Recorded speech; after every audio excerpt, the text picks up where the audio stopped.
జీవము గల దేవుని మాటలు పరిచర్యను ప్రోత్సహించండి. మీ ప్రోత్సాహాన్ని మరిన్ని వీడియోస్ కొరకు మన ఛానల్ని సబ్స్క్రైబ్ చేయడం ద్వారా తెలియపరచండి. లైక్ చేసి షేర్ చేయండి. ఈ సువార్త పనిలో మీరును పాలుభాగస్తులు కండి. జీవంగాల దేవుడి మాటలు వింటున్న మీ అందరికీ వందనాలండి. జీవంగాల దేవుడి మాటలు ఈరోజు మీతోని నాతోని ఏం మాట్లాడుతున్నారో ఇందావా మరి. ప్రియా దేవుడి సంఘస్థులారా, ఈరోజు వాక్యాంశము నిజం తెచ్చిన మార్పు. హల్లెలూయా. ప్రియా దేవుడి సంఘస్థులారా, మీరంతా బాగున్నారు కదా? దేవుడి కృప చూపించి మనకి మరొక నూతన రోజు అనుగ్రహించారు. ఆయన మన గొప్ప చేయడానికి, ఆయన మనం అందరం ప్రకాశించడానికి. మరుదే కలమే లేచి ప్రార్థనలు చేసుకున్నారా? బైబిల్ చదివారా? మరింకా ప్రార్థన చేసుకోకపోతే తొందరగా ప్రార్థన చేసుకోండి. బైబిల్ చదవండి. అనేకుల కొరకు ప్రార్థించండి. మరి చాలామంది ఎగ్జామ్స్ రాస్తున్నారు, ప్రిపేర్ అవుతున్నారు. వారి కోసం ప్రార్థనలు చేయండి. ఇప్పుడేమో పిల్లలకి ఒంటిబడి స్కూళ్ళు మరి ఎండలో పడి ఆడకుండా బిడ్డలు తల్లిదండ్రుల మాటలకు లోబడాలని, అల్లరి చేయకుండా ఉండాలని చిన్న బిడ్డల కొరకు ప్రార్థనలు చేయండి. వీలైతే వాళ్ళ సండే స్కూల్ టీచర్ దగ్గరికి ఆ పూటను కూడా తల్లిదండ్రులు పంపించి దేవుడి పాటలు నేర్చుకునే బిడ్డలుగా వారిని సిద్ధపరచాలని ప్రార్థనలు చేయండి. ఎంతోమంది ఓపెన్ మీటింగ్స్ ప్రార్థనలు పెట్టుకుంటున్నారు. ప్రతి ప్రార్థనలో దేవుడు తోడుగా ఉండాలని మీరు ప్రార్థనలో జ్ఞాపకం చేసుకోండి. అలాగే ఈ దినము జీవంగాల దేవుడి మాటలో ఏం మాట్లాడుతున్నారో మొదటి నుంచి చివరి వరకు విందాం. ఆ రీతిగా మన హృదయాలు సరిచేసుకుని ప్రభు రాకకే సిద్ధపడదాం. ఈరోజు వాక్య భాగము యోహాను రాసిన పత్రిక 8వ అధ్యాయం 32వ వచనం. మీరు సత్యాన్ని తెలుసుకుంటారు, మీరు ఆ సత్యం మిమ్మల్ని స్వతంత్రులుగా చేస్తుంది. హల్లెలూయా. ప్రియా దేవుడి సంఘస్థులారా, ఈ దినం పరిశుద్ధాత్మ ద్వారాగా ప్రభు మనకి ఇక్కడ తెలియజేసిన మాటలు ఏంటంటే, ఇక్కడ సత్యం కోసం దేవుడు చెప్తున్నారు, మిమ్మల్ని స్వతంత్రులుగా చేస్తారని. అంటే ఇక్కడ మనం చూస్తే మరి అబ్రహాము గారు దేవుడు పిలుపు మరకమే ఆయన ఇంటిని విడిచి వెళ్ళడం జరిగింది. దేవుడు అబ్రహాము గారికి గొప్ప వాగ్దానం, గొప్ప ఆశీర్వాదం మరి చేయడం జరిగింది. వాగ్దానం ఇవ్వడం కూడా జరిగింది. ఇదే చూస్తే మనం ఇక్కడ ఆది కాండంలోని 12వ అధ్యాయం 20వ వచనంలో చూసుకుంటే, అబ్రహాము మరి తన భార్య అయిన శారా ఫరోకి తన సోదరి అని పరిచయం చేశారు. ఫరోకే కాదు, తన అక్కడ మరొకరు కూడా అబద్ధం కూడా చెప్పడం జరిగిందండి. ఏంటంటే భార్యని ఒక చెల్లిగా అక్కడ ఫరోకి, ఆ ఫరోతో పాటు ఉన్న వారికి అందరికీ కూడా చెప్పడం జరిగింది. అబ్రహాం గారు అబద్ధం ఆడారు. అబద్ధం వెనకాల ఎంత భయం వచ్చిందండి. స్వతంత్రంగా నిజమే చెప్తే, ఈ నిజం చెప్తే నన్ను చంపి నా భార్యని తీసుకెళ్ళిపోతారేమో, అబద్ధం చెప్పి నన్ను నేను నా భార్యను కాపాడుకోవచ్చు అన్న ఒక ఐడియా వేసేసుకున్నాడండి. ఆయన చాలా భయపడిపోయాడు. అంతేకాదు మరొక చోట చూస్తే మనం ఇక్కడ నిజం ఎప్పుడైతే బయటకు వచ్చిందో ఆ పొరవతో ఉన్న ప్రజలు బయటకు వచ్చి అబ్రహాముని గద్దించడం జరిగిందండి ఇక్కడ. హల్లెలూయా. నువ్వెందుకు మాకు చెప్పలేదు? నీ భార్య అయిన శారాను మాకు సహోదరాలుగా ఎందుకు పరిచయం చేసావు? చూసండి, అబద్ధంలో మరి ఇక్కడ అబద్ధమాడే దేవుడి మీద నమ్మకం వెట్టి వెళ్ళిపోతుంది. దేవుడు ఉన్నాడు, దేవుడు నీతోనే ఉన్నాడు, దేవుడి మాట చెప్పుకొని నడుస్తున్నావు, దేవుడు కార్యం చేస్తాడు కదా, ఆయన చూస్తున్నాడు కదా. ఎందుకు అబద్ధం ఆడాలి? మనం ఆడవలసిన పని లేదు. నువ్వు అబద్ధం ఆడినా దేవుడు కాపాడతాడు, నువ్వు ఆడాపోయినా కాపాడతాడు. నీలో ఉన్న యథార్థతనం నీకు ధైర్యం పుట్టిస్తుంది. చూడండి, యోగ గ్రంథంలో నీ యథార్థ భక్తి నీకు ధైర్యం పుట్టించదా? అలాగే నీ యథార్థ ప్రవర్తన నీకు ధైర్యం పుట్టించదా? దేవుడు ఈరోజు నిన్ను అదే అడుగుతున్నాడు. హల్లెలూయా. అంతేకాదు, ఎప్పుడైతే నిజం బయటకు వచ్చిందో అబ్రహాం గారిని వారు గద్దించడం జరిగిందంట. ఇంకా చూసుకుంటే దానికి నేను ఒక స్టోరీ చెప్తానండి. అంటే ఇప్పుడు యజమానుల దగ్గర పనులు చేసేవారు పాలేర్లు అంతే కదండి, యజమానుడికి నిజం చెప్పాలి. ఈ ప్రతిదీ కరెక్ట్గా పర్ఫెక్ట్గా చెప్పాలి. పనివారు భయంతో అది చేసావా చేయలేదు, కానీ ఏం చెప్తారు? చేసేసాను అని చెప్తారు. భయం చెప్తూ ఉంటారు. కానీ వాళ్ళు ఎప్పటికప్పుడు అబద్ధాలు ఆడడం, ఈ పనివారు ఎప్పటికప్పుడు అబద్ధాలు ఆడుతూ ఉంటారంట యజమాని దగ్గర అబద్ధం. ఎందుకంటే భయం. నిజం చెప్తే ఎక్కడ నా యజమానులు నన్ను పళ్ళుని తీసేస్తారేమో, నా యజమానుడు నాకు జీతం ఇవ్వరేమో, నా యజమానుడు నన్ను కష్టపడతాడేమో, నేను ఎలా చెప్పను అని ఈ పనివారే కాదు, ఆ కోటలో ఎంతమంది ఆ రాజు దగ్గర పని చేసిన వారందరూ కూడా ఇలాగ ఒకరికొకరు చెప్పుకుంటూ అబద్ధాలతో వాళ్ళ కాలం గడిపేవారంటే అండి. ఇదంతా రాజుకు తెలిస్తే ఏమైపోతారని కూడా, అయ్యో ఈరోజు అబద్ధం చెప్పాం, రాజుకు తెలిస్తే చంపేస్తాడేమో, ఇది మరి నిజం చెప్పి ఆయన దగ్గర శిక్ష పొందుకుని గంట అబద్ధంతో మనం రోజులు గడుపుతున్నామని భయకాంతులతోనే గడిపేవారంటే అండి. ఒకానొక దినము ఆ రాజు చేస్తున్నది కరెక్టా రాంగ్ అని కొంతమంది మరి ఈ ఊరు ఆ ఊరు మరి చెప్పుకుంటూ ఉంటారు కదండి. అలా చెప్పుకోగా మరి పనులు చేసే యజమానులు ఎంత కఠినమైన వారని ఒకరు వచ్చి అది ఏమంటారు ఎంక్వైరీ చేయగా, అప్పుడు ఒక అతను పనివారి దగ్గరికి వెళ్ళి అన్నాడంట, మీరు ఎందుకు అంత భయపడిపోతున్నారు మీ యజమానులకి, ఉన్నది ఉన్నట్టుగా చెప్పండి, అతను నిజమే చెప్పమంటున్నాడు కదా, అతడి దగ్గర మీరు అబద్ధాలు ఆడడం, మళ్ళీ ఆ అబద్ధం ఎక్కడ తెలిసిపోద్ది అని భయకాంతులతో ఎంతకాలం ఇలా పిరుకులతో ఉంటారు. ఇలా భయపడుతూ ఉండడం వల్ల శరీరంలో అనేక అనారోగ్యాలు వస్తాయని ఒక వ్యక్తి వచ్చి వాళ్ళకి ధైర్యం నిండిపోస్తారండి. ఒక వ్యక్తి ధైర్యం ఇంకమ్మ యథార్థంగా ఉండాలి, యథార్థమైన మనుషులు దేవుడికి ఇష్టలు, యథార్థమంతులు దేవుడు రాజ్యం చేద్దురని ఒక సేవకుడు లాంటి వ్యక్తి. వీళ్ళు ఇంత భయంకరంగా బానిసత్వంగా ఉన్నారు, వీళ్ళు ఆ రాజు దగ్గర తేడా వస్తే బతకనివ్వరు, లేదా ఈ యజమానుల దగ్గర ఇలా తేడా వస్తే ఒక వ్యక్తి వచ్చి వాళ్ళకి దేవుడి వాక్యం బోధిస్తూ ధైర్యం నింపుతూ అబద్ధాలు ఆడకూడదని ఆ రోజు బోధించి వెళ్ళారండి. మనసు రోజు నుంచి వీళ్ళు రాజుగారి దగ్గర పనిలోకి వెళ్ళి ఇది చేశారా అంటే, అయ్యగారు మమ్మల్ని క్షమించండి, ఈరోజు కొంచెం బలహీనంగా ఉన్నదని మేము కొంత పని చేస్తామని చెప్పారు. అది ఆ రాజు చూసి మెచ్చుకున్నాడు, భయపడలేదు. ఆ రోజు చెప్పిన వారు చాలా ధైర్యంగా ఉన్నారు, విన్న రాజు సంతోషించాడు. అలా ఒకరు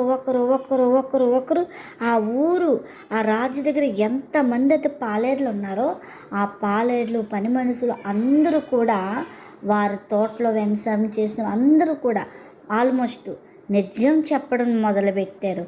అది చూసి రాజు ఆశ్చర్యపోయాడండి. హల్లెలూయా. ఈ కొన్నాళ్ళ తర్వాత ఎవరైతే ఒక వ్యక్తి వచ్చి వీళ్ళకి బోధించి మంచి మాటలు నూరుపోసి చెప్పారో ఆయన మరొకసారి ఆ ఊరు వచ్చారు సువార్త చేయడానికి. వస్తే ఆ ఊర్లో మార్పు చూసి ప్రభువుని స్తుతించాడంటండి. హల్లెలూయా. ఇది రియల్గా జరిగిన స్టోరీ అంటండి.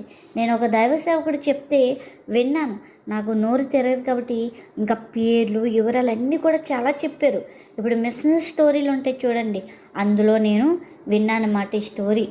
అయితే అతను నిజమని నూరుపోయిగా చూడండి, నిజమని నూరుపోయిగా అది విని వారు రోజు పిరుకుతూ ఉండేవారంట, భయముతో, మరణ భయముతో.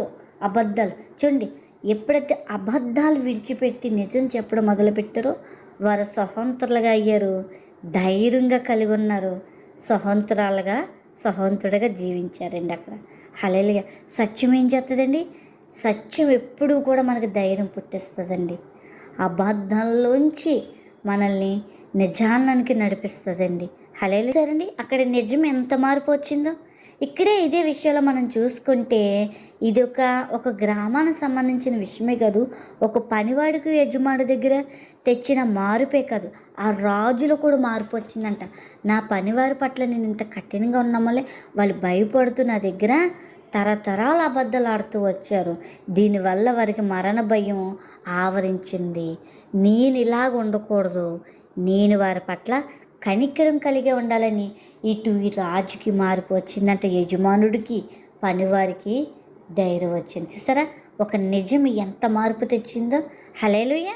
అలాగే అబ్రహాం గారు ఒక నిజమే మాట్లాడి ఉండుంటే ఇంకా దేవుడు ఇంకో కోణంలో అద్భుతం చేద్దుడేమో అక్కడ, కానీ అబద్ధం ఆడాడు. ఆ అబద్ధం వల్ల మరి అబ్రహాంని గద్దించే స్థితికి దిగిపోయారంటే చూడండి వాళ్ళు ఏంటి. అబ్రహాం శారాన ఆ ఇంటికి వెళ్ళినప్పుడే ఆ రాజు కోట అంతా కూడా పొరవ కోట అంతా నొపోసుకులు అయిపోయారండి వారు. మరి ఆ దేవుడికి అసాధ్యందంటూ ఏదైనా ఉందో ఇళ్ళలో? తెలుసుకోవాలి కదా అబ్రహాం గారు. మరి ఇలాగే చూసుకుంటూ పోతే ఇదే సిచ్యువేషను ఇస్సాకు కూడా ఎదురైందండి. చూద్దామా అది కూడా? మన ఆదికాండం 26వ అధ్యాయంలో ఉంటుంది. అబ్రహాము అయినా తన కుమారుడు ఇస్సాకు విషయంలో అబద్ధం చెప్పాడు. చూసారండి, ఇది అబ్రహాం గారు ఒక్క బలహీనత చోటు చేసుకుంది.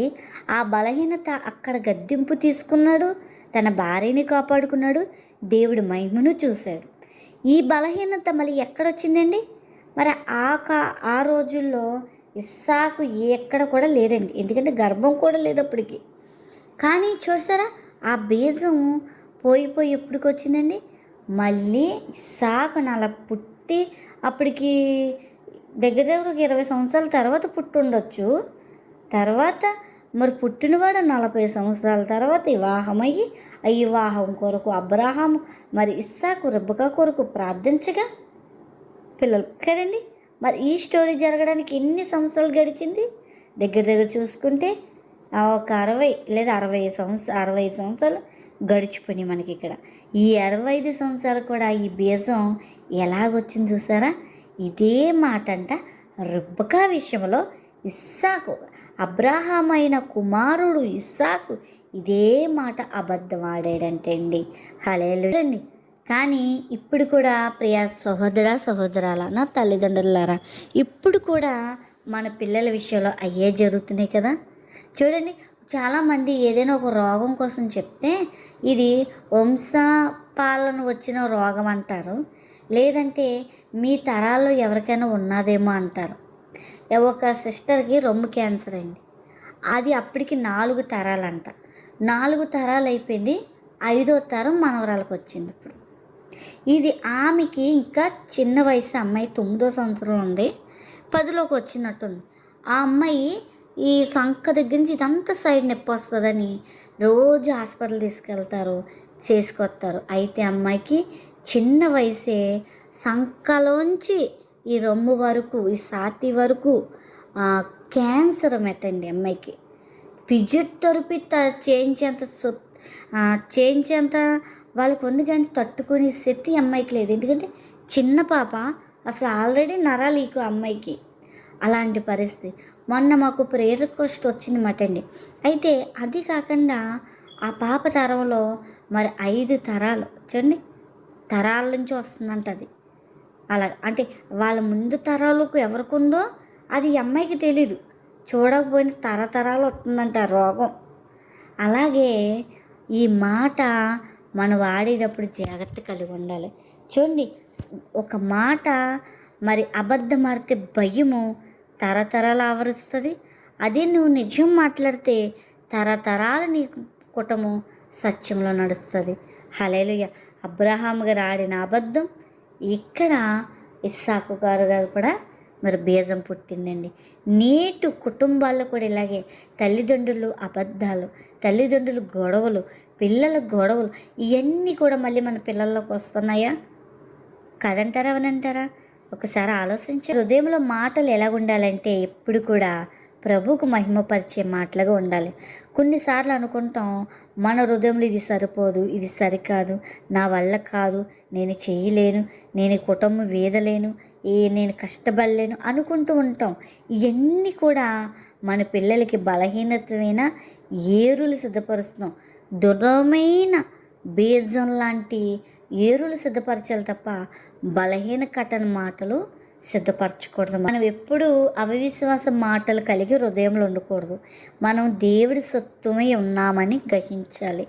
దేవుడే మనల్ని కార్యంకి దేవుడే మన జీవితంలో కార్యాలు చేస్తాడు, ఆయనే మనల్ని ముందుకు నడిపిస్తాడని ఎప్పటికప్పుడు అనుకో. చూడండి, అబద్ధాలు ఆడేవారికి స్వతంత్రం వచ్చిందా? మరి ఎంత మార్పు తీసుకొచ్చింది. అలాగే మన చీకటి సంబంధం అయినప్పుడు దేవుళ్ళలోకి వచ్చినప్పుడు, ఎలుగు సంబంధంగా ఉన్నప్పుడు అంతే మార్పు కలిగి ఉండాలి. మళ్ళీ చీకటి కప్పుకోకూడదు. కాబట్టి మనం ఎప్పుడు మార్పు చెందే బిడ్డలుగా, స్వతంత్రులుగా, ధైర్యంగా జీవిద్దాం. ఆ రీతిగా మన హృదయాలు సిద్ధపరచుకుందాం. అటు కృపాదనిత ప్రభు మనందరికీ దినము అనుగ్రహించునుగాక. ఆమేన్.